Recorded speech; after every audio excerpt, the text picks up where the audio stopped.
요한복음 10장 9절에서 10절 말씀인데 제가 7절, 8절을 읽겠습니다. 이어서 9절, 10절을 다 함께 읽어보도록 하겠습니다. 그러므로 예수께서 다시 이르시되 내가 진실로 진실로 너희에게 말하노니 나는 양의 문이라.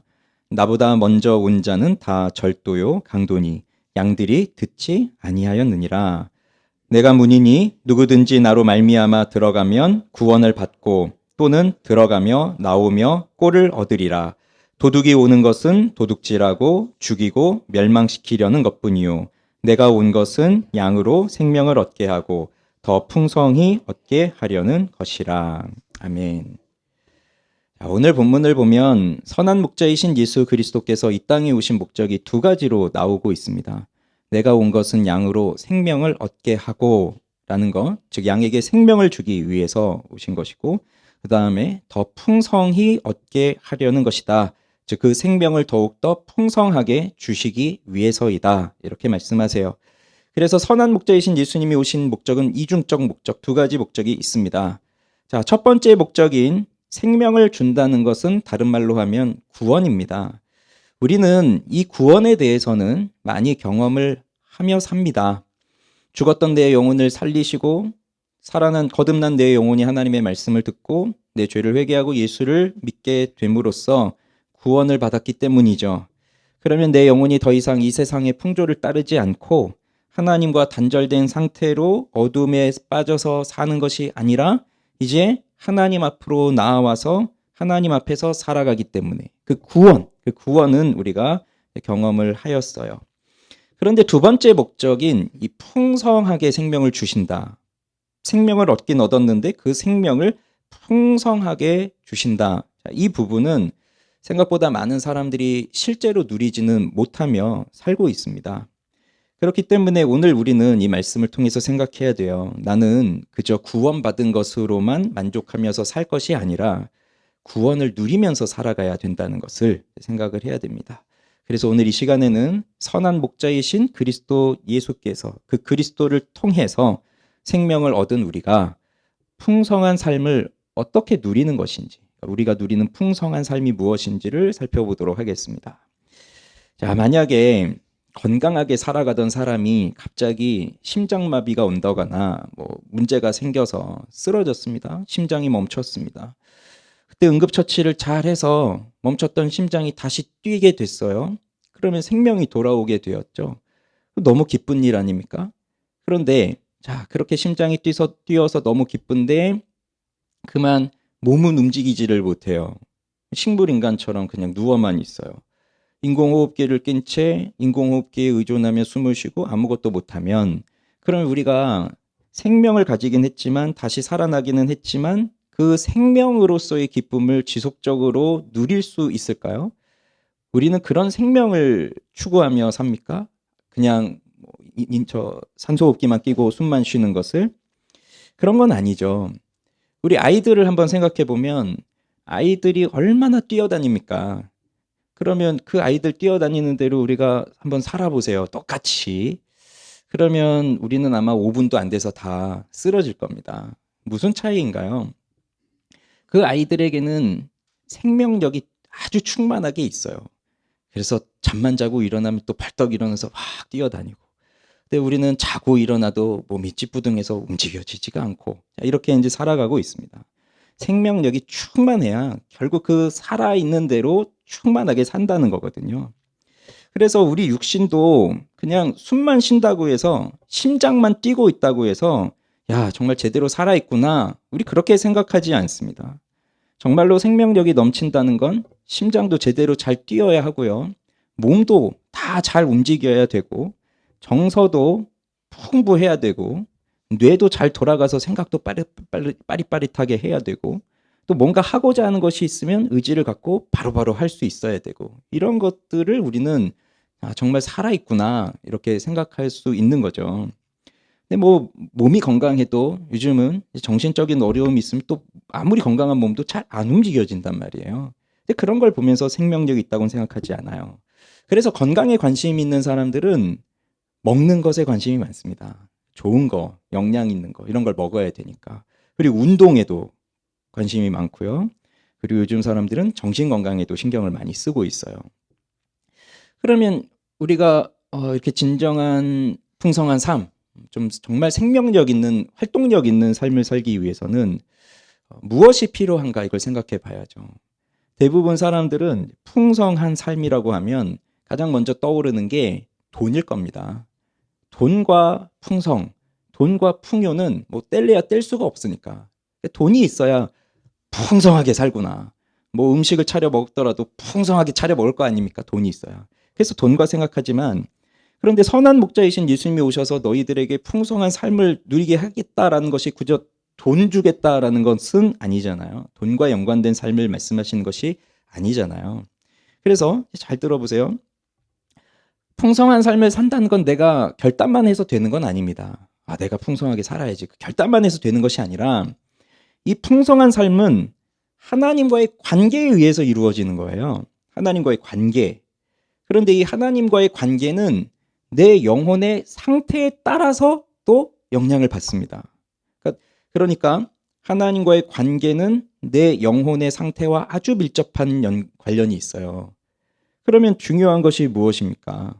하나님과의 관계가 중요하고 그 하나님과의 관계를 위해서는 내 영혼의 상태가 어떠한가 하는 것을 보고 있어야 되죠. 우리의 몸도요, 우리의 신체도요, 신비로운 부분이 참 많습니다. 며칠 전에 뭐 택배가 와가지고 이렇게 뜯고 박스들이 있어가지고 그 박스를 들고 저 지하 1층에 재활용장으로 가지고 가면서 엘리베이터 타고 가면서 제가 제 손을 보면서 깜짝 놀랐어요. 어쩌면 하나님이 손을 이렇게 만드셨을까? 새삼스럽게 너무 놀라운 거예요. 손이 이렇게 생긴 게 이렇게 돼가지고 제가 이렇게 박스를 들고 양손으로, 야, 어쩌면 하나님이 이렇게 만드셨을까? 참 놀라웠는데, 우리의 몸도 이렇게 뭐 보이는 부분도 그렇고 보이지 않는 부분도 그렇고 참 신비롭고 놀랍지만 보이지 않는 영혼은 얼마나 그렇겠습니까? 참 신비롭죠. 하나님이 우리를 하나님을 알도록 그렇게 영혼을 창조하셨는데, 그런데 죄에 빠지고 난 후부터는 우리의 영혼이 고장나 버렸어요. 영혼이 망가졌어요. 그래서 영혼의 기능을 제대로 못해요. 하나님을 알지도 못하고 하나님 미워하고 그렇게 산단 말이죠. 이게 문제입니다. 이게 영혼의 문제가 생겼다는 거. 그런데 더 큰 문제는 이렇게 고장난 영혼을 갖고 살면서도 거기에 관심이 없어요. 이 영혼을 고쳐야 된다는 생각도 없어요. 이게 문제예요. 그러면 우리가 우리의 육신에 쏟는 관심만큼 몸에 좋은 거 먹어야지, 운동도 해야지, 뭐 이렇게 쏟는 관심만큼 우리의 영혼의 관심을 좀 기울여 보세요. 그러면 우리가 이렇게 살아갈 수는 없을 거예요. 이 상태로. 그러니 내 육신도 내 정신도 건강하게 살아가기 위해서는 분명 좋은 자원들이 있어야 됩니다. 육신적 자원들, 이 땅의 자원들, 좋은 음식 먹고, 그죠? 그러면 그런 것처럼 우리의 영혼도 마찬가지예요. 우리의 영혼이 정말 풍성하게 살기 위해서는 자원이 필요한데 하늘의 자원이 필요한 겁니다. 그 신령한 하늘의 자원들이 있어야 내 영혼도 잘 먹고 내 영혼이 잘 성장할 수 있는 거예요. 그게 풍성하게 살아간다는 얘기예요. 그래서 9절에 아까 뭐라고 말씀했나요? 문이신 예수님을 통과한 양들이 누리는 게 첫째가 구원이었고 구원을 얻고, 두 번째로 나오는 게 들어가며 나오며 꼴을 얻는다. 그 양들은 꼴을 얻는 겁니다. 그럼 이 꼴이 뭐죠? 양들이 먹는 풀이에요. 양들이 먹을 수 있도록 하는 좋은 풀, 그 풀을 먹는다는 겁니다. 목자가 양을 보호해요. 늑대가 오지 못하도록 늑대가 와도 싸워주고 보호는 하는데 꼴을 안 주면, 먹을 걸 안 줘요, 양한테. 그러면 좋은 목자라고 할 수 있겠습니까? 보호는 받는데 계속 굶어 죽어가고 있으면. 그래서 좋은 목자와 사꾼 목자는 또 차이가 여기서 나타나요. 좋은 목자는 항상 꼴을 줌으로써 양들이 배불리 먹게 하고, 사꾼 목자는 꼴을 안 주니까, 못 주니까 양들이 굶어가고 있고, 이런 차이가 납니다. 그래서 좋은 목자는 우리 영혼에 좋은 꼴을 주는데, 그렇다면 우리 영혼이 받아먹는 꼴이 뭐겠습니까? 하나님의 말씀입니다. 하나님의 말씀. 그러니 좋은 목자는 예수 그리스도를 만난 사람이고 그는 하나님의 말씀을 사모하는 사람이에요. 그래서 예수님의 음성을 알고 그 음성을 듣는 자이고 그 음성을 사람들에게 전하는 자입니다. 자신이 만난 예수 그리스도를 가르쳐주는 사람입니다. 그렇게 우리들에게 꼴을 줍니다. 그러면 우리는 그것을 먹고 우리도 배부르고 성장하고 또 다른 사람들에게 또 그것을 나누어 주고 가르쳐 주고 하는 거예요. 그렇게 하면서 우리의 영혼이 풍성하게 살아가는 거거든요. 그런데 문제는 이렇게 살아가는 그리스도인들이 의외로 많지 않다는 겁니다. 많지 않아요, 이렇게 사는 사람들이. 그리고 그렇게 풍성한 삶을 누리지 못하는 그리스도인들이 참 많은데 이런 것에 대해 전혀 문제의식을 느끼지 못하고 살아가고 있어요. 그저 내가 구원받았다. 여기에만 만족하며 살아가고 있는 거죠. 질문해 봅시다. 예수를 내가 왜 믿습니까? 내가 예수를 왜 믿습니까? 천국 가기 위해서? 네, 맞죠. 천국 가기 위해서. 그런데 천국 가기 위해서 예수를 믿는 건 그것은 초신자들의 생각이에요. 처음 예수를 믿을 땐 예수 믿고 구원받고 천국 가야지. 이게 있으니까. 그런데 이제 예수를 만나게 되었어요. 구원의 감격을 경험하게 되었어요. 그러면 이제 내가 천국 갈 수 있구나. 그것으로 만족할 수가 없어요. 정상적인 그리스도인이라고 한다면. 더 중요한 것이 보여지거든요. 내가 예수 믿고 당장 죽고 천국 가는 건 아니잖아요. 예수 믿고 살아가야 되잖아요, 삶을. 몇 년을 살지 모르지만. 그래서 더 중요한 게 내가 그저 천국 가는 게 중요한 게 아니라 내가 예수를 믿으면서 어떻게 살아야 하는구나, 이게 더 중요한 것을 보게 된 거거든요. 저는 어릴 때 성경 읽으면서 성경에서 가장 부러운 사람이 누구였냐면 예수님 옆에 달려 죽은 강도였습니다. 예수님 저주하고 죽은 강도 말고요. 너 오늘 밤 나와 함께 낙원에 이르리라, 그 약속받은 강도 있잖아요. 왜 이렇게 부러웠냐면 이 사람은 살면서 내내 자기 할 일하고 자기 좋은 거 하고 내내 나쁜 짓도 하고 죄도 짓고 뭐 자기 하고 싶은 거 다 하면서 살다가 결국 죽기 직전에 예수님 만나서 또 천국은 가네. 이 땅에서 자기 누린 거 다 누리고 그다음 천국 가고. 근데 대부분의 여기 성경에 나오는 사람들은 사는 내내 고통당하고 고난받고 하다가 그러고 겨우 천국에 가는 것 같은데 이 사람은 할 거 다 하다가 마지막 직전에 예수님 만나니까 너무 부러운 거예요. 근데 하나님이 구원하신 목적을 깨닫고 나니까 구원받은 사람들 중에서 가장 불쌍한 사람이더라고요. 그 사람이. 그걸 깨닫게 됐어요. 왜냐하면 예수님은 나를 위해 이 땅에 오셔서 나를 대신하여 사람들에게 버림받고 십자가에 못 박혀 죽으셨는데, 그렇게 나를 구원해 주셨는데 내가 나를 위해서 자신의 목숨을 버리신 하나님의 아들을 위해서 한 게 하나도 없는 거예요. 한 게 하나도 없어요. 그냥 바로 예수 믿고 죽었으니까 한 게 하나도 없잖아요. 그러니 가장 불쌍한 사람이에요. 예수님을 위해서 드린 게 하나도 없는. 그래서 우리는 이제 내가 그저 천국 가야지 하는 것만 목적을 두고 나 이제 천국 가구나, 거기에만 만족하면서 사는 수준에서 벗어나야 돼요. 우리의 믿음은. 그래서 하나님이 나를 새로운 피조물로 만들어 주셨으니 이 땅을 살아가면서 정말 예수 그리스도 안에서 풍성한 삶을 살아가야 되겠구나. 이제 그걸 누리면서 살아야 됩니다. 하나님을 기뻐하는 삶을 살아야 된다는 말씀입니다. 그러면 이제 말씀에 순종하기 위해서 때로는 고난도 당하고 때로는 힘든 일도 겪고 하지만 그것을 기꺼이 기쁨으로 여기면서 사는 거, 이게 우리에게 중요한 거예요. 이걸 살아야 된다 얘기예요. 그럼 여기서 자신의 영혼에게 한번 물어보세요. 내 영혼에게. 그럼 나는 풍성한 삶을 살고 있느냐? 돈이 많아서 풍요로운 삶 말고 정말 하나님과의 관계 속에서 풍성한 삶을 누리면서 살고 있느냐? 그래서 때로는 세상의 유혹도 받고 세상 사람들의 조롱도 받고 힘든 일도 많이 겪고 하면서 살지만, 그렇다고 해도 나는 그리스도와 함께 사는 것, 이게 너무 좋다. 그런 삶을 내가 사모하면서 살고 있는지 내 영혼에게 물어보세요. 근데 이게 너무 힘들구나 생각해 보니까 그냥 저 강도처럼, 난 다른 거 몰라도 그냥 저 강도처럼 그냥 죽고 천국이나 갈래요, 이러면 어쩔 수 없습니다. 그러나 이 풍성한 삶을 포기하면서 산다는 건 하나님과의 관계를 포기한다는 것과 다를 바가 없는 얘기예요. 하나님과의 관계를 여러분들이 소중하게 여긴다면 그만큼 풍성한 삶을 사모하면서 살아갈 수밖에 없습니다. 왜? 예수님이 그걸 위해서 이 땅에 오셨거든요. 오신 목적이 그거라고 가르쳐주고 계시잖아요. 다른 게 아니라. 그 며칠 후면 성탄절이에요. 성탄절 하면 우리는 자연스럽게 예수님이 가장 먼저 떠오릅니다. 그러시죠? 예? 그죠? 우리는 자연스럽게 예수님이 떠올라요. 예수님이 오신 날이구나. 그러면서 예수님 오신 날이기 때문에 다른 사람들도 생각하면서 거기에 선물도 준비하고 카드도 써주고 이렇게 하는 거잖아요. 그죠? 선물 받고 싶은 날이 아니라. 그러나 이제 이 시대의 사람들을 보면 성탄절을 전혀 예수님과 연관을 못 시켜요.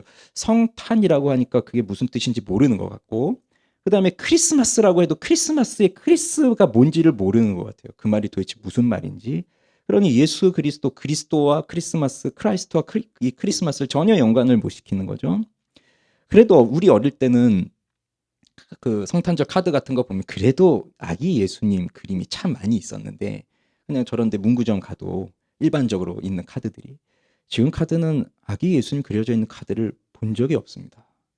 그냥 다 크리스마스 트리, 뭐 저런 초록색 같은 거, 뭐 저런 선물 종, 그리고 대부분이 산타 선물 박스 뭐 이런 걸로 이제 가득 차 있어서 그냥 성탄절 하면 산타 할아버지가 오는 날이라고 다들 생각하고 있는 것 같아요. 그냥 상식으로 전혀 예수님 연관을 못 짓고 있어요. 그렇지만 우리는 알고 있습니다. 아, 예수님이 오신 날이구나. 예수님이 날 위해 오신 날이구나. 그러면 우리는 성탄절을 생각하면 기쁨이에요.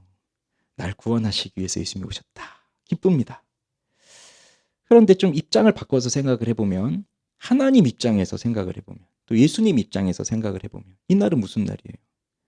하나님의 아들이신 예수님이 하늘의 모든 영광을 버리시고 낮고 낮은 곳으로 오신 거거든요. 낮은 그 비천함으로 오셨어요. 그리스도의 신분이 이제 낮아지셨어요. 그러면 이것이 과연 기쁜 날일까요? 하나님의 입장에서는? 그리고 그렇게 낮아지셔서 사람들의 대우를 받고 존경을 받는 것이 아니라 사람들에게 버림받고 세상을 창조하신 만왕의 왕이 오셨는데 자기가 창조하신 사람들이 그를 알아보지 못해서 핍박을 당하고 버림당하고 배신을 당하고 죽임을 당하고 마지막에 십자가에 달려 죽으시고, 그 죽으실 때는 그냥 육체적 고통만 당하며 죽는 것이 아니라 그토록 사랑하신 아버지에게 아버지를 불러도 아버지는 응답도 해주지 않으시니 그렇게 사랑하는 아버지에게 버림받고 아버지는 그 사랑하는 아들을 버리셔야 했으니 이것이 하나님께는, 예수님께는 기쁨의 날이겠냐고요. 오히려 기쁨보다는 슬픔에 가까운 날이죠. 하나님의 입장에서는.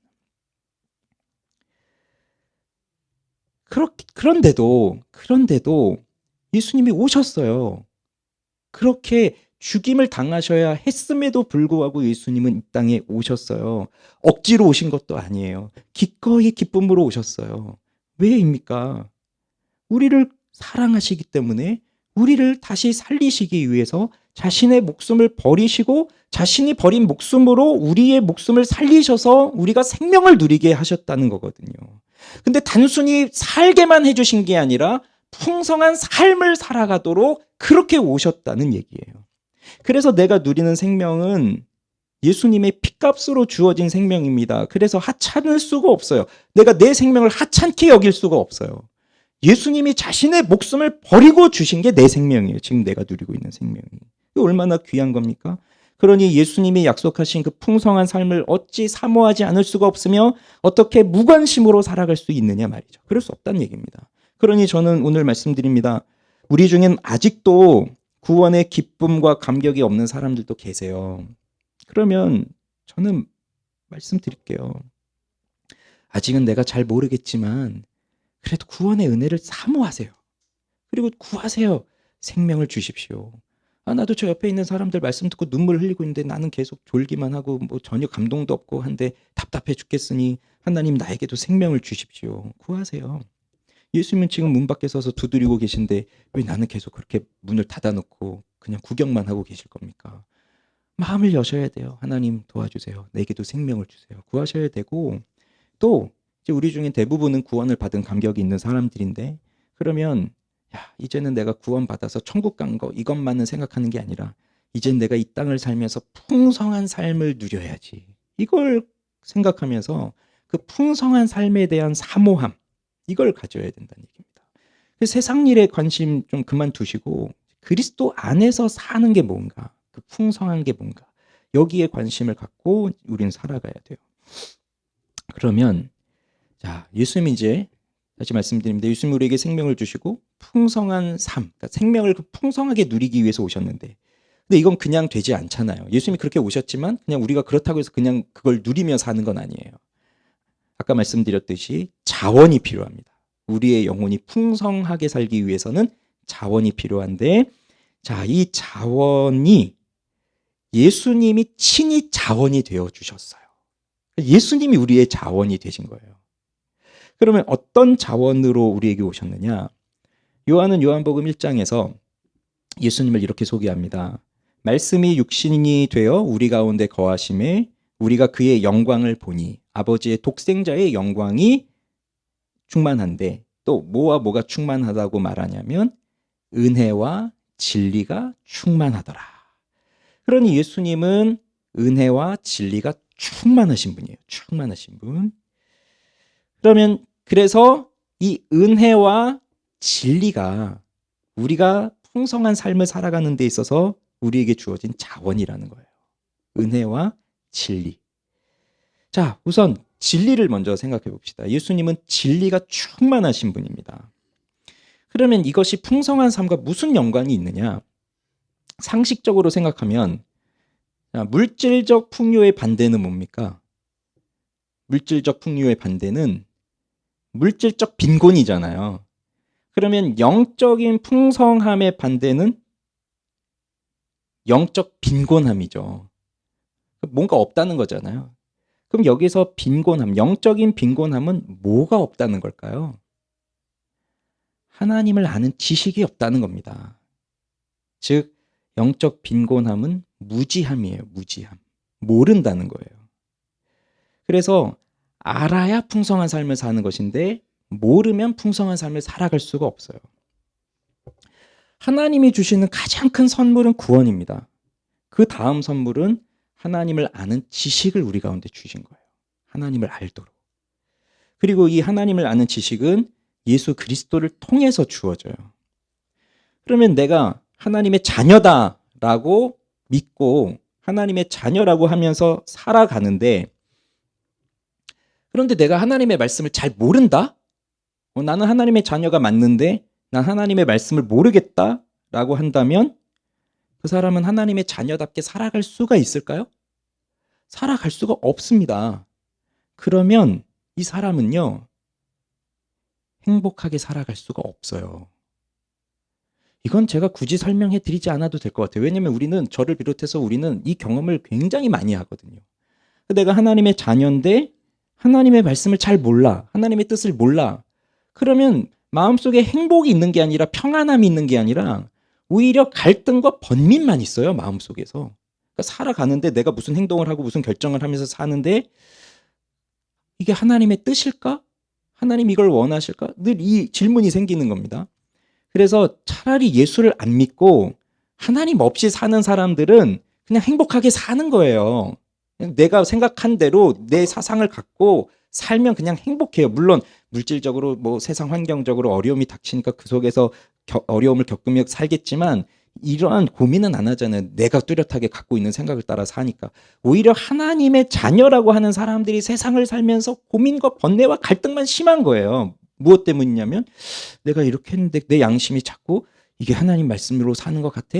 네가 정말 하나님 뜻대로 순종하는 것 같아? 자꾸 이걸 내 양심이 말하고 있고, 그런데 내가 하나님 말씀이 맞아, 이게 맞아 라고 해야 되는데 모르겠는 거예요, 나도.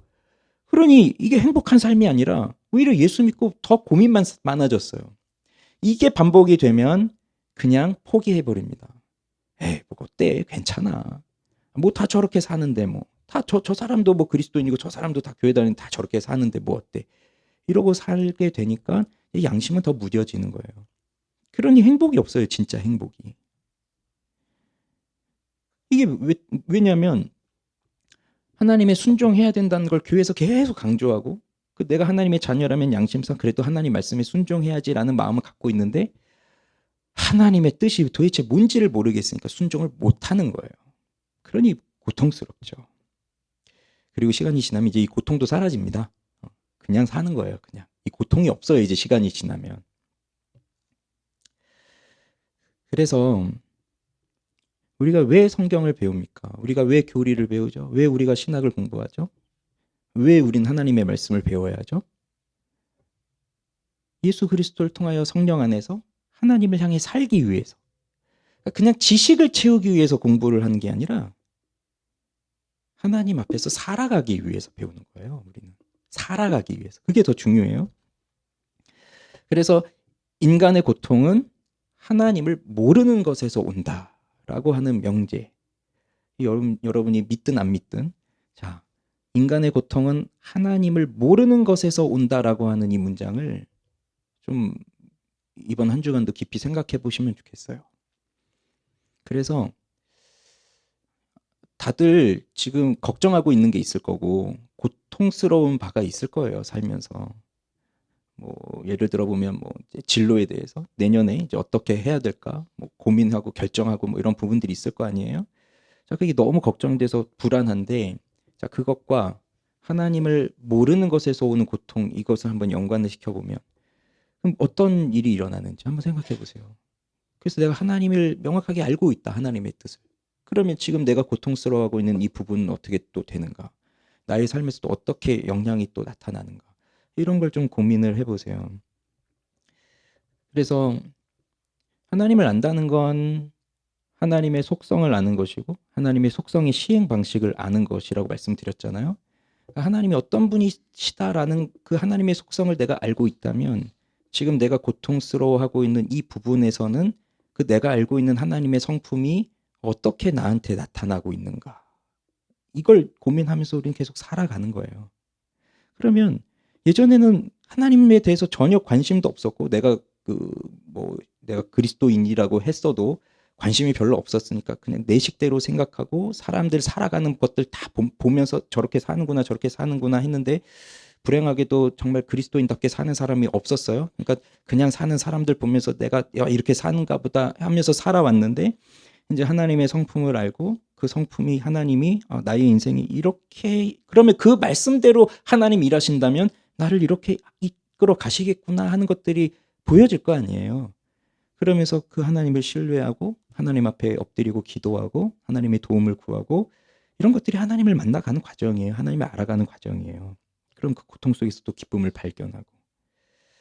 그래서 사탄이 우리에게 가장 먼저 공격하는 거, 죄가 오면 우리를 공격하는 거, 그게 뭐냐면 우리 지성을 가장 먼저 공격을 합니다. 그냥 우리 마음을 흔들고 뭐 감정을 흔들고 이런 게 아니라 머리를 공격해요. 지성을, 지식을. 그래서 내가 어떻게 살아야 하는지 모르게 만들어버려요. 예전엔 알았어요. 예전엔 잘 알았는데 그렇게 유혹이 오고 죄에 빠지고 시험에 들고 마귀의 유혹이 있고 그러면 신기하게 또 생각이 안 나요. 생각이 안 나요. 그러면서 혼란스럽게 만드는 거예요. 왜 이렇게 됐지? 나는 왜 이렇게, 내 인생 왜 이렇게 돼버렸지? 나는 왜 여기서 이러고 있지? 도대체 어떻게 해야 되지? 사실 명확하거든요. 명확한데 내가 그렇게 죄에 빠져버리면 생각이 안 나요. 판단할 수가 없어요. 몰라요. 혼란스러워요. 그게 계속되면 이제 실망하고 낙심에 빠지는 거예요. 그리고 포기하게 되고. 너무 단순한 예인데 생각해 보세요. 우리 집이 만약에 내 집이 완전한 지하다. 반지하도 아니고 그냥 완전 지하. 그래서 밤에 이제 불 꺼놓고 자는데 팔 밑에서 뭔가 자꾸 부스럭부스럭 한다고 해보세요. 그리고 내 발끝을 자꾸 건드리는 것 같아. 이게 뭐 바퀴벌레인지 쥐인지 뭘까? 막 여러분 그러면 뭐부터 하시겠어요? 그냥 발로 뻥 차버리시겠어요? 뭐부터 하시겠어요? 이게 뭐지 하려면 불부터 켜야죠. 불부터 켜고 뭔가를 확인을 해야 되는데 불은 켤 생각을 안 하고 발로만 뻥뻥 차니까 그냥 엄한 저기 뭐 옆에 있는 책상이나 차고 벽이나 차고 뭐 그러니까 내 발만 또 더 아프고 뭐 이런 거거든요. 우리가 그렇게 살고 있는 거예요. 캄캄한 어두움 속에서 뭔지도 모르면서 사는데 뭐가 자꾸 앞에서 어른 거니까 그냥 계속 발길질만 하고 주먹질만 하고 있는데 돌아오는 건 그냥 상처난 내 손하고 상처난 내 발밖에 없어요. 뭔지를 몰라. 해결을 못했어. 뭔지를 모르니까. 그게 가장 먼저 해야 될 건 불을 켜야 되는 거거든요. 그러니까 사탄과 죄와 뭐 세상과 이런 것들은 우리로 하여금 그 어두움에 사로잡혀서 뭔지를 모르게 그냥 그 혼란 속에서 살게 만들어 버리는 것이고, 그러면 우리가 거기서 가장 먼저 해야 될 것은 불을 켜야 되는 건데 그 불을 킨다는 게 바로 지식의 불을 켜야 된다는 얘기예요. 그래서 지식을 빛으로 비유를 많이 하잖아요. 빛으로, 진리를 빛으로. 그러니 우리의 영혼이 풍성한 삶을 살기 위해서는 불이 켜져야 됩니다. 그러니까 알아야 돼요. 모르면 안 돼요. 알아야 돼요. 그러면 이 진리가 어두운 내 영혼의 햇빛과 같이 비춰서 그러니까 밝게 드러내 줍니다. 그러니 시인은 진리이신 하나님의 말씀을 이렇게 고백하죠. 주의 말씀은 내 발의 등이요 내 길의 빛이니이다. 이렇게 고백합니다. 그럼 그게 무슨 뜻이냐면 지금처럼 그 당시는 수천 년 전에 그 사회는 가로등이 있고 뭐가 있겠어요. 캄캄한 밤길에 길을 가려면 그냥 요 조그만 등불 하나 있는 겁니다. 그럼 이 등불이 비춰줘봐야 어디까지 비춰주겠어요.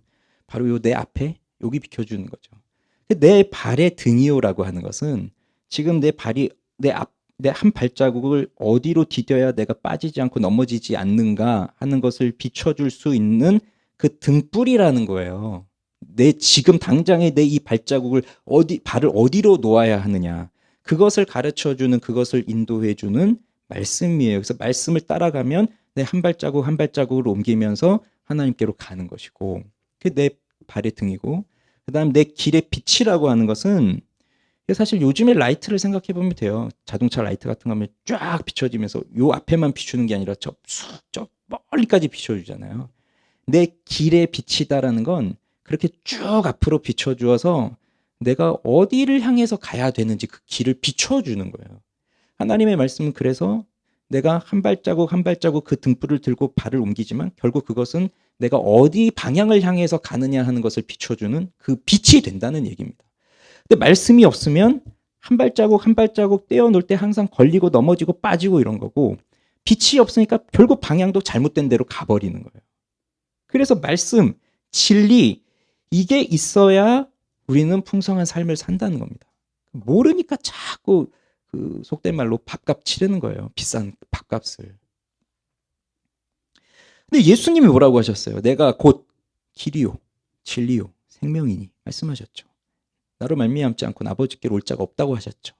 그러니 예수님이 곧 진리이신데, 그래서 예수님이 하신 일을 보고 예수님이 우리에게 가르쳐 주신 말씀들을 보고 그 내용들을 보면 우리는 진리를 발견하게 되어 있어요. 그리고 그 진리를 통해서 그 진리는 또 우리를 그리스도께로 인도해 줍니다. 그래서 우리 그리스도인들의 의무가 무엇일까요? 하나님의 말씀을 배우는 겁니다. 하나님의 뜻을 깨닫고 하나님의 말씀을 배우는 게 우리 그리스도인들의 의무예요. 하나님의 자녀들은 하나님의 말씀을 배워야 돼요. 근데 의외로 말씀을 배우고 싶어 하지 않는 사람들이 많아요. 교회는 왔는데 말씀을 배우고 싶은 마음이 별로 없어요. 내가 이 정도 한 것도 어딘데 이러면서. 그러면 그건 신자로서의 의무를 다하는 게 아니에요. 왜 그럴까요? 왜 배우고 싶지 않은 걸까요? 우리 마음이 하나님의 말씀보다 세상을 향해 더 기울어져 있기 때문이에요. 기울어져 있으니까. 그러니까 말씀 없이 살아가는 삶이 더 좋고 그게 더 익숙하니까 굳이 이런 거 배워야 돼. 이런 생각하면서 사는 겁니다. 근데 우리의 모습을 잘 생각해 보십시오. 오늘날 현대인들. 내가 배우고 싶은 거, 관심 있는 거는 정말 열심히 배워요. 진짜. 옛날에는 배우고 싶어도 배울 수가 없었잖아요. 뭐 기회도 없고 뭐 가르쳐 주는 데도 없었고 배우려면 돈도 많이 들고. 근데 요즘은 배울 마음만 있으면 가르쳐 주는 데가 너무 많아요. 뭐 누구 찾아가지 않아도 이제는 뭐 유튜브만 틀면 다 나와요. 다 무료로 다 볼 수 있고. 그래서 정말 요즘의 사람들은 자기 하고 싶은 거, 자기가 배우고 싶은 거, 자기 관심 있는 건 정말 1분 1초를 아껴가면서 열심히 배웁니다.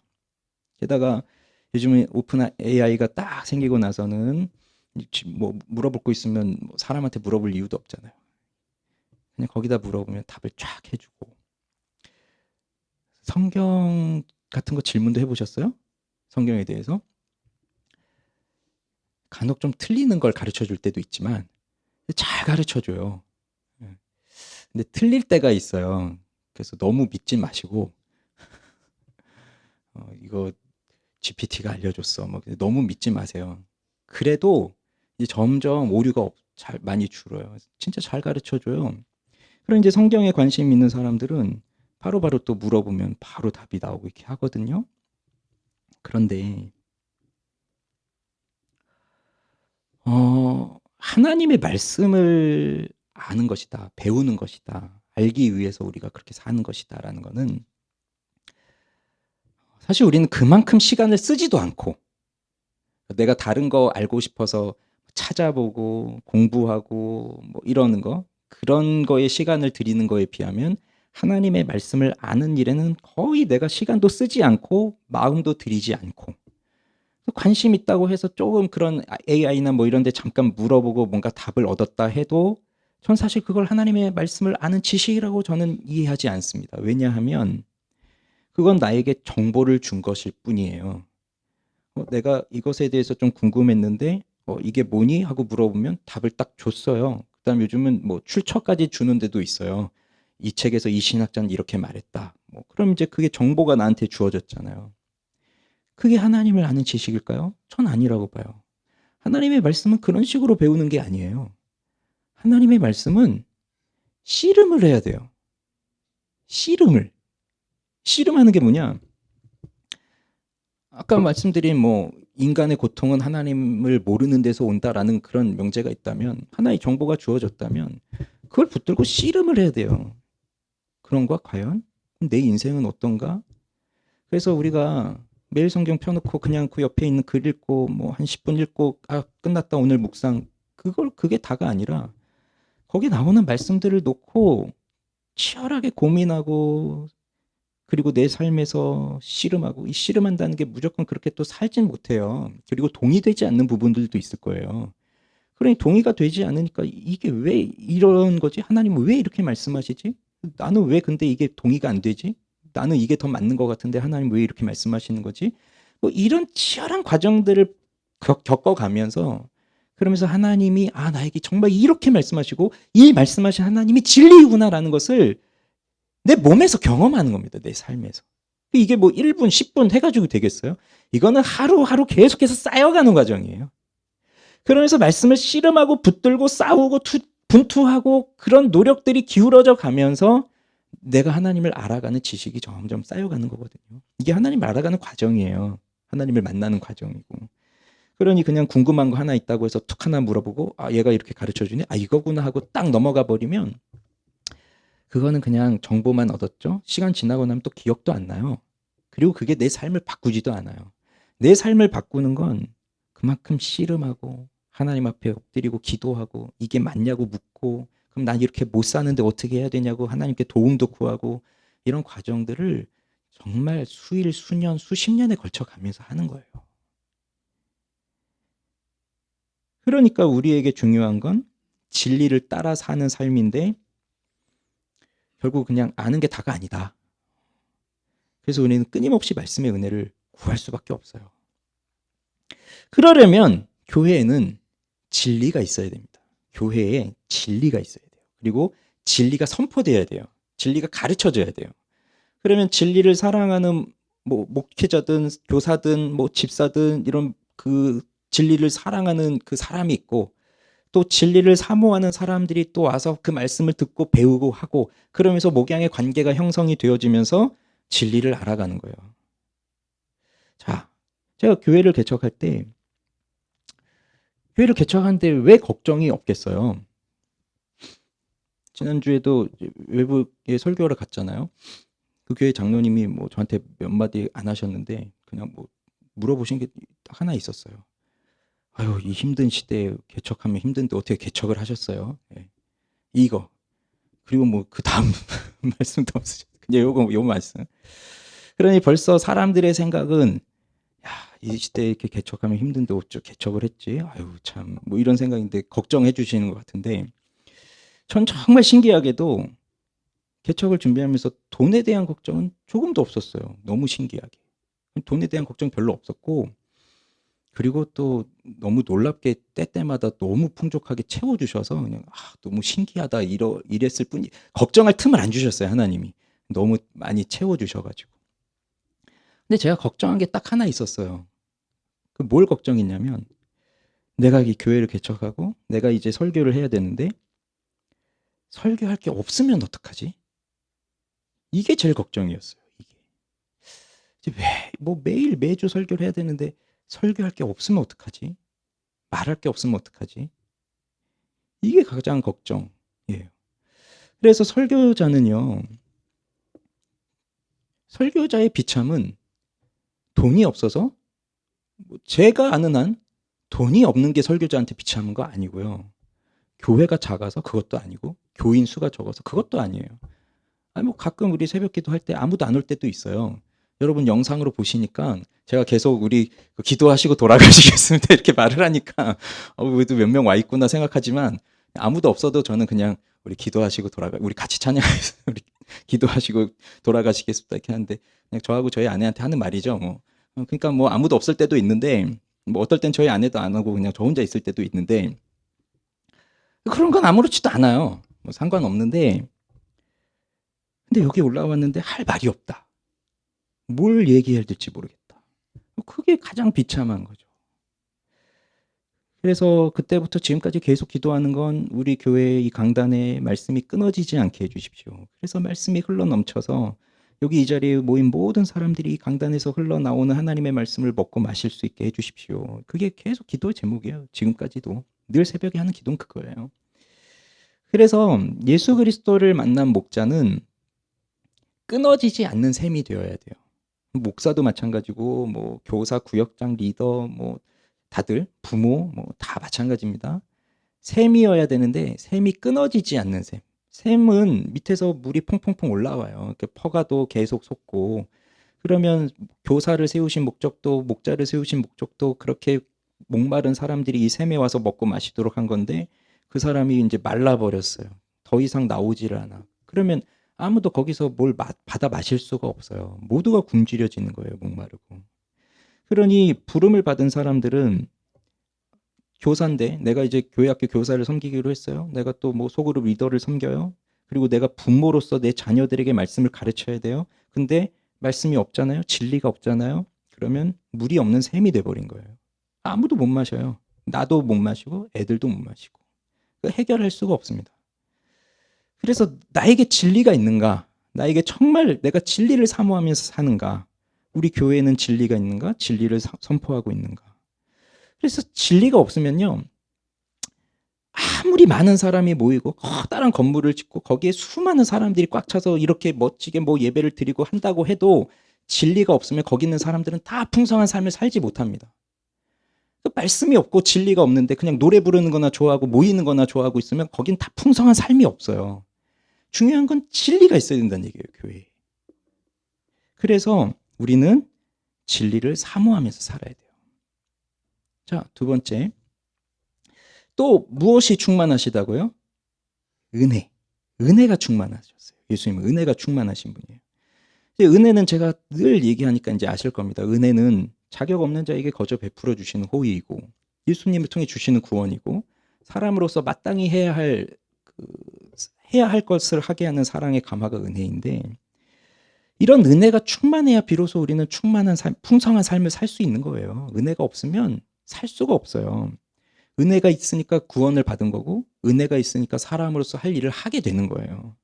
특별히 이 사람으로서 마땅히 해야 할 것들을 하게 하는 사랑의 감화로서의 은혜는 성화의 삶을 살아가는 것과 연관이 돼요.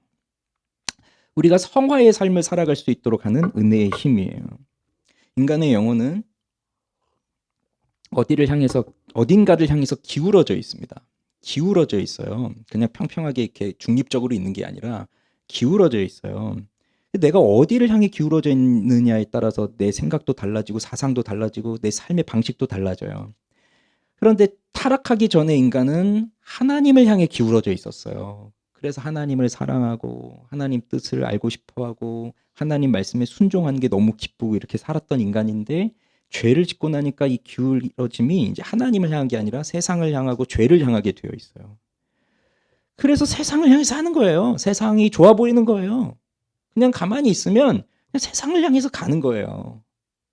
그러다 예수를 만나면 이게 다시 하나님께 기울어지는 거거든요.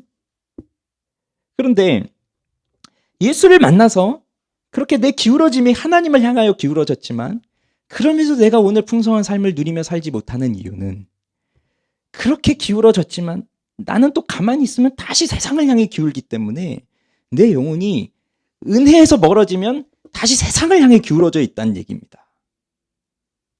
그러니까 풍성한 삶을 제대로 못 사는 거예요. 제가 왜 행복하지 않을까? 왜 나는 이 풍성한 삶을 살지 못할까? 고민을 많이 하다가 깨달은 결론이 하나 나왔습니다. No holiness, no happiness라고 하는 결론. 아, 거룩함이 없으면 결국 행복함이 없구나.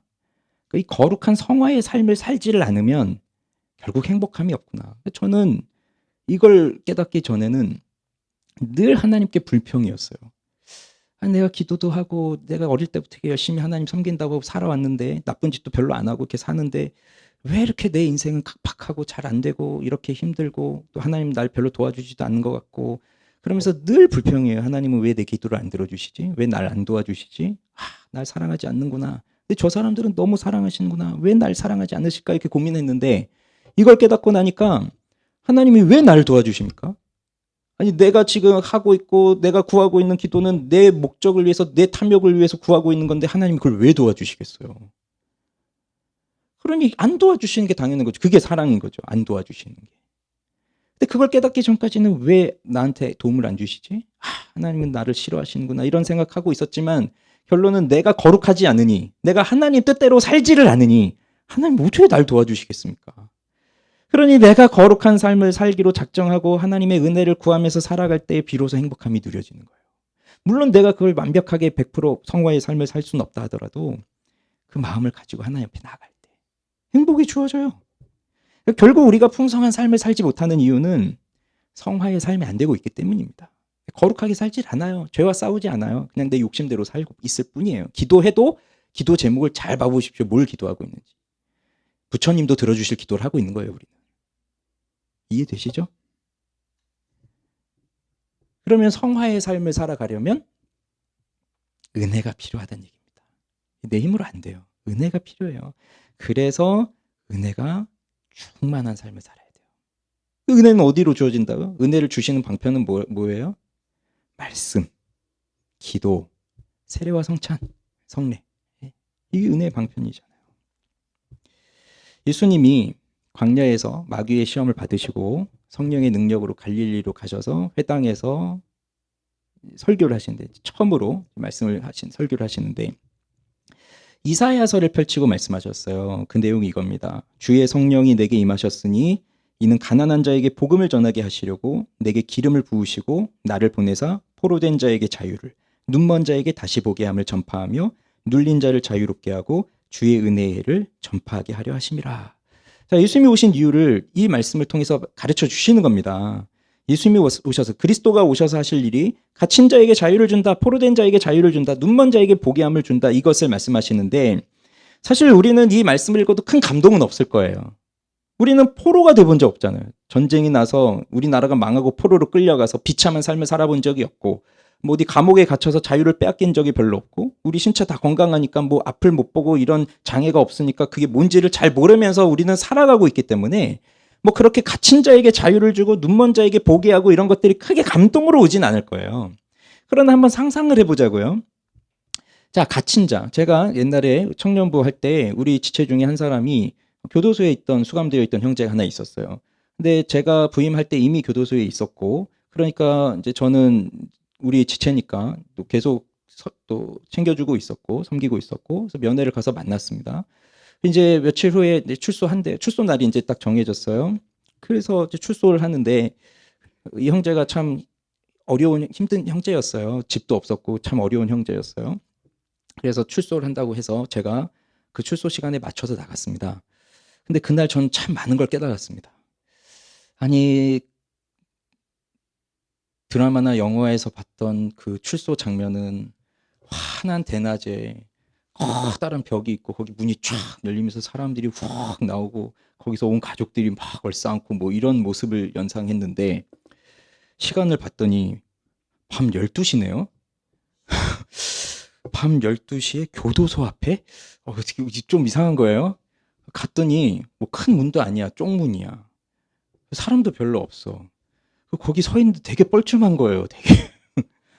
그래서 그렇게 있는데 뭐 한 명씩 한 명씩 이렇게 뭐 한 명 나왔다가 뭐 또 10분 있다 한 명 나왔다 뭐 이러는데 솔직히 제가 그 형제 얼굴이 잘 생각이 안 났어요. 그냥 면회 때 한번 잠깐 뭐 5분인가 잠깐 보고 그랬던 거라 얼굴도 잘 생각이 안 나는데 깜깜하지 아무것도 안 보이지. 근데 사람이 뭐 우르르 나오는 것도 아니고 그냥 조용히 들락날락 아니고 나오기만 이렇게 나오는데 못 만났어요 사실 그날. 그래서 다음 날 어떻게 이제 연락이 됐어요. 이틀 후인가. 그래서 잘 나왔냐 했더니 나왔대. 몇 시에 나왔대? 12시에 나왔대. 내가 거기 있었는데 결국은 못 만났어요. 근데 생각을 해본 거예요. 저도 아니 왜 드라마는 그렇게 환한 낮에 딱 나오는데 사람들이 환영을 받으면서 왜 여기 실제는 왜 12시에 나오나? 이건 안양교도소만 그런 건가? 뭐 했는데 생각해 보니까 뭐 형기를 마치고 하게 되면 딱 0시로 마감될 거 아니에요.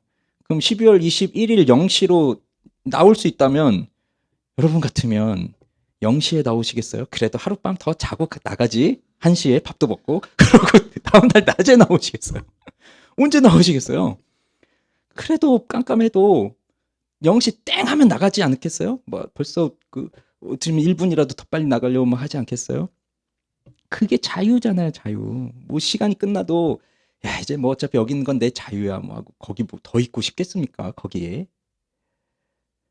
그게 갇혀 있는 사람들은 어떻게든 빨리 나가고 싶고 자유를 누리고 싶은 거죠.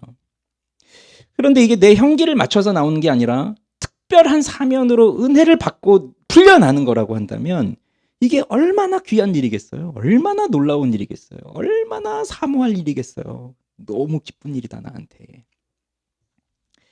그러니 보지 못한 사람이 딱 본다는 게 이게 얼마나 놀라운 일이겠어요? 듣지 못한 사람이 듣는다. 눌려있는 사람이 자유를 얻는다. 예수님이 이걸 하시기 위해서 오셨다. 근데 그걸 딱 한마디로 마지막에 뭐라고 하셨냐면 주의 은혜의 해를 전파하기 위함이다. 그럼 이 주의 은혜에는 희년을 말하는 건데요. 구약에 보면 안식년이 있고 희년이 있어요. 안식년은 7년째마다 7년째 되는 해가 안식년이고 희년은 7번의 안식년을 지나고 나면 희년이 주어져요. 안식년은 1년 동안 쉽니다. 일을 하지 않아요. 그 다음에 희년은 7번째 안식년이 지나고 그 다음 해가 희년이 되니까 학자들마다 의견은 좀 다릅니다. 7번째 안식년을 희년으로 보는 사람도 있고 7번째 안식년 49년째 안식년을 지나고 그 다음 해 50년째가 되는 해를 희년으로 보기도 하는데 저는 후자가 좀 더 맞는 것 같아요. 그러면 자 만약에 49년째 안식년을 지내고 50년째 되면 이제 희년을 지나면 2년 동안 쉬어야 되는 거예요. 쉰다는 건 일을 하지 않는다는 겁니다. 이 당시 농경 사회니까 일을 안 한다는 건 농사를 짓지 않는다는 얘기예요. 너무 좋잖아요. 근데 이스라엘 사람들이 이 안식년과 희년을 정말 안 지킵니다. 안 지켜요. 왜 안 지킬까요? 쉬라고 주는 걸 왜 안 지키죠? 야, 지금 우리한테 이 안식년 너무 부럽죠? 먹고 살지 못할까 봐. 농사를 지어야 되는데 농사를 1년 동안 쉬고 2년 동안 쉬면 우리가 뭘 먹고 살아? 하니까 일을 하는 거예요. 안 쉬어요. 그러니까 안식년 희년을 제대로 지켜본 적이 없으니까 모르는 거예요. 또 이걸 어떻게 지켰는지. 그러니 안식년 희년을 지킨다는 건 하나님이 쉬라고 하신 건 내가 너희들을 먹일게 하는 약속인데 그걸 신뢰해야만 믿음이 있어야만 쉴 수 있는 거예요.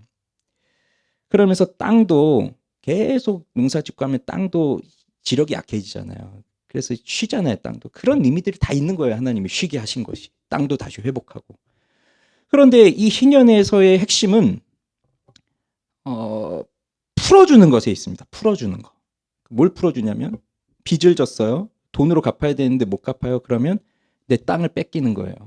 땅도 없으면 내 자식이 뺏기는 거예요. 노예로 팔려가는 거예요. 그 얼마나 많은 사람들이 그 어려운 시대에 땅 뺏기고 자녀들 노예로 뺏기고 이런 일들이 많았겠어요. 그러나 하나님이 주신 율법은 안식년과 희년 때는 돌려보내게 되어 있어요. 땅이 다시 주인에게 돌아와. 다시 내 땅으로 다시 돌아오고 팔려갔던 노예로 팔려갔던 이들이 자유를 얻어서 다시 돌아와요. 이게 희년이에요. 돈을 못 갚았어도 희년이 되면 돌아가는 거예요. 자유가 주어지니까 영원히 노예가 아닌 거예요. 그래서 이 희년이 얼마나 좋은 거겠어요. 그 가진 사람들은 안 지키는 거예요. 또 안 주려고. 그러나 우리 가난한 자 약자들에게는 이게 얼마나 중요한 날입니까? 이 날이. 그걸 예수님이 하시겠다고 오신 겁니다. 그냥 단순히 돈을 주겠다, 뭐 쉬지 않고 일하게 해줬다 그 얘기가 아니라 우리 영혼이 죄로 인하여 눌려있는 이 상황에서 참된 자유를 주시겠다, 참된 은혜를 주시겠다, 그것을 위해 오셨다. 그것을 선포하신 거예요. 그러면 우리는 그 예수님을 통해서 진짜 기쁨을 누리는 거죠. 내가 자유를 얻었구나, 나의 것을 이제 되찾았구나 하는 그 기쁨을 누리는 겁니다. 그러니 우리는요, 예수님이 이 땅에 오셔서 하신 일을 잘 생각해야 됩니다. 하나님의 아들이신 그분이 우리를 위해 이 땅에 오셔서 십자가에 못 박혀 죽으셨습니다. 하나님께 버림을 받으십니다. 그렇게 하시는 이유, 왜 그러셨느냐? 이 죄에 빠져있는 우리를 건지시기 위해서 그 아버지의 뜻을 따라 이 일을 하나님 예수 그리스도께서 하셨는데, 왜 이걸 하셨다고요? 우리에게 이 생명을 풍성하게 누리라고. 근데 우리가 풍성한 삶을 누리지 못하면 이건 하나님께 커다란 죄를 짓고 있는 거예요. 내가 너 이렇게 살라고 이렇게 했는데 넌 왜 못 사니? 그건 예수님 무시하는 겁니다. 그래서 우리 관심이 예수님한테 없고 그냥 세상에만 있고, 그냥 세상에서 어떻게든 뭐 잘 살아보려고 하는 거 있고, 세상 그 즐거움에만 있고, 그러면 우린 나를 위해 자기 몸을 버리신 예수님 앞에 제대로 살고 있는 게 아니에요. 그러니 우리의 시선을 그리스도께로 돌리기 바랍니다. 그리스도께로. 은혜는 힘이 있어요. 그래서 수십 년 못했던 걸 단번에 하게 하고, 절대 끊을 수 없었던 죄의 유혹을 끊게 하고, 절대 사랑할 수 없을 것 같은 사람을 사랑하게 되고, 이 은혜가 있어요. 힘이 있어요. 게다가 영원한 죽음에 빠진 나를 건져내셨잖아요. 구원의 힘이 있잖아요. 그럼 우리는 어떤 삶을 살고 싶습니까? 자, 이제 정리를 해봅시다. 우리는 어떤 삶을 살고 싶습니까? 그냥 형식적인 신자로 살아도 괜찮겠어요? 뭐 그럼 어쩔 수 없습니다. 뭐 저도 해드릴 수 있는 게 없어요. 그러나 내가 정말 진실한 그리스도인으로 살고 싶다라고 한다면 우리에게는 진리와 은혜가 필요한 겁니다. 그리고 예수님은 이걸 주시기 위해서 오셨다는 거예요.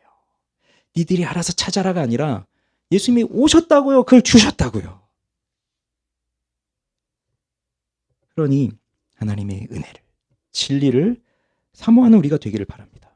한 해를 살아왔습니다. 하나님의 은혜가 아닌 것이 무엇이 있을까요? 내가 하나님 안에서 산다라는 생각이 없는 사람은 모든 게 다 내가 한 거지만, 그래도 하나님 안에서 삽니다라고 하는 사람들은 모든 것이 하나님의 은혜예요. 돌이켜보면. 그래서 우리는 우리가 진정한 행복과 풍요로운 삶을 살기 위해서는 우리의 선한 목자이신 그리스도 예수의 목양을 받아야 합니다. 그러면 예수님은 나에게 진리의 빛을 비춰주시고 내가 그렇게 살아갈 수 있는 은혜의 힘을 주세요. 그걸 사모해야 됩니다. 제가 대학생 때 전 IBF를 했었는데 리더가 되기 위해서 훈련을 받습니다. 2주 동안, 겨울방학 때 2주 동안 수련회를 가는데 그 시간 중에 뭐가 있냐면 PBS라고, PBS 그 귀납적 성경 연구하는 게 있어요. 거기는 우리 속으로 모임을 하면 이제 각자 성경 본문을 연구해서 와서 모이기 때문에 리더가 되면 그걸 배워야 되고 그걸 또 가르쳐야 되고 후배들한테 해서 그걸 계속 배우는데, 저는 지금도 그날이 잊혀지지 않습니다. 그 PBS 특강 시간이었습니다. 하는 방법을. 근데 제가 그 시간에 그걸 배우다가 저는 좀 고1 때 회심을 하고 그 이후로 이제 살아가면서 제 또래 애들에 비해서 난 하나님의 말씀을 정말 사모하는 사람이다, 이런 자부심을 갖고 살았었거든요. 쟤들은 잘 모르는 것 같아. 나는 정말 하나님 말씀에 붙들린 사람이야. 뭐 이런 생각하면서 살아왔어요. 근데 그날 단순히 사실 그 성경 연구 법을 배우는 시간이긴 한데, 근데 그것을 배우는 그 시간에 하나님은 저의 모든 걸 드러내셨어요. 다른 사람은 몰라요. 그냥 그걸 듣고 있는 내 마음속에서 일어난 일이었어요. 내가 얼마나 말씀을 사모하지 않았는지, 얼마나 교만했는지, 얼마나 몰랐는데 아는 척했는지, 그리고 그 말씀이 뭔지도 모르면서 그냥 그러고 살고 있는지, 그런 것들을 낱낱이 보여주시는데, 그 시간 끝나고 점심시간 돼서 다 밥 먹으러 갔는데 저는 움직일 수가 없었어요. 그냥 눈물을 계속 나서 그냥 거기서 펑펑 울면서 금식하면서 하나님 저는 왜 이렇게 말씀을 사모하지 못할까요? 왜 이렇게 교만하게 살까요? 저한테 그 말씀을 사모하는 은혜를 주십시오라고 기도하면서 회개를 했는데 사실 이 기도는 오늘까지도 하고 있는 기도입니다. 왜 저는 이렇게 말씀을 사모하지 못할까요? 왜 저는 이렇게 말씀을 모를까요? 아니 어떤 분은 예수 만나고 성경에 미쳐가지고 그렇게 성경에 빠졌다는데 왜 나는 그러지 못할까요? 왜 아는 척만 하고 그러고 있을까요? 왜 이렇게 교만할까요? 그러니 이 말씀 앞에서 진리에 대한 사모함을 깨닫게 해달라. 말씀을 깨닫게 해달라. 말씀을 사모하게 해달라. 이건 오늘까지도 하고 있는 기도입니다. 목사이지만 솔직히 성경보다 재밌는 게 너무 많아요. 너무 많아요. 너무 많아요. 그러니까 또 하게 되죠. 보게 되고 하게 되고 시간을 그런 데 쓰게 되고 그러면 또 시간 지나고 나면 또 후회하게 됩니다. 내가 또 말씀을 더 연구해야 되는데 또 왜 쓸데없는 또 이런 거에 또 이런 것도 이렇게 빠져 있었나 뭐 이러기도 하고. 근데 이거는 저만 그런 게 아니잖아요. 솔직히 말해보세요. 저만 그런 게 아니잖아요. 다 그렇지 않습니까? 그래도 목사가 똑바로 해야지 뭐 그렇게 생각하실 거예요. 우리는 어떻게 살고 있습니까? 지금 나는 성경 어디를 읽고 있나요? 난 하나님의 말씀을 알기 위해서 지금 난 무슨 책을 읽고 연구하고 있습니까? 오늘도 아무도 들을 수 없는 세밀한 음성으로 나한테만 찾아오셔서 말씀하신 그 음성을 듣고 있습니까? 그래서 그 주님이 주시는 그 꼴을 먹고 있나요? 그걸 먹지 않으면 우린 굶주립니다. 굶주려요. 숨은 쉬고 있지만 제대로 사는 게 아니에요. 뭐 구원은 받았으니까 천국에 갈지는 모르죠. 그렇지만 이 세상에서 하나님이 나와 함께 하신다. 나의 죄를 이길 수 있도록 힘을 주신다. 나의 어려움을 함께 우리 주님께서 내 모든 어려움을 지시고 내가 살아갈 수 있도록 힘을 주신다. 이런 건 누려본 적이 없으니까 설령 천국에 간다 해도 진짜 기쁨이 없이 이 땅을 살다가 가는 거예요. 그런 사람을 우리는 위선자라고 하는 겁니다. 위선자로 살다가 천국 가는 거예요. 왜 그런 사람 되고 싶진 않잖아요. 그렇기 때문에 은혜와 진리를 더 사모해야 한다는 얘기입니다.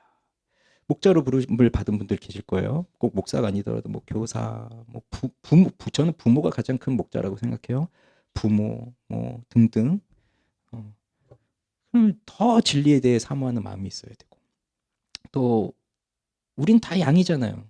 여기 양도 부름을 받아야 돼요. 양으로 부름을 받은 우리는 여긴 한 사람도 예외 없이 우린 다 양으로 부름을 받았기 때문에 그 목자를 위해 기도해야 하죠. 그래서 우리는 이 교회가 이제 막 3년의 문을 열고 들어갔지만 3년 차에 문을 열고 들어갔지만 우리 교회가 여기서 만난 우리의 관계는 다른 게 아니라 하나님의 말씀을 가르치고 배우고 그 진리대로 사는 모습을 보여주고 또 그걸 본받고 이런 모습들이 우리 안에 있으면 좋겠어요. 그래서 우리 주님께서 우리 교회에 이렇게 은혜와 진리로 충만하도록 그래서 풍성한 삶을 우리가 살아갈 수 있도록 이렇게 은혜를 많이 부어주시기를 간절히 소망합니다. 그런 은혜가 우리의 길을 주님의 이름으로 축원합니다. 우리 같이 찬양하죠.